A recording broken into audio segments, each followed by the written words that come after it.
Hi friends, I am Tilak, you're watching Tech Made Be Unique, and today we are going to see how to delete the unwanted sheets on your Microsoft Excel in the Excel document. And if you are new to this channel, make sure to click on subscribe button below. We just quickly move on to the video. So how to delete the sheets in Microsoft 365 spreadsheet in web.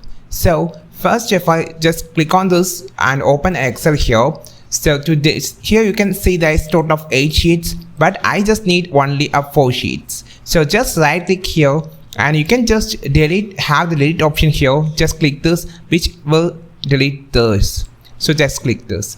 So there's right click here, delete this. You can't undo deleting sheets, and you might be removing some data. If you want to delete this sheet, and this okay.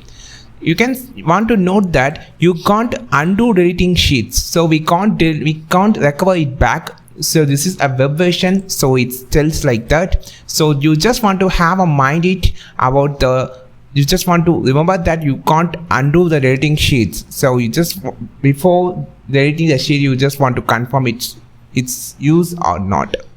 So this is how you just delete the sheets on your Google in the Microsoft Excel web. I think this video helped you a lot. Like this video, share this video, subscribe this channel. We will meet on next video with super valuable content. This is Tilak signing off from Tech Made Be Unique. Have a wonderful day.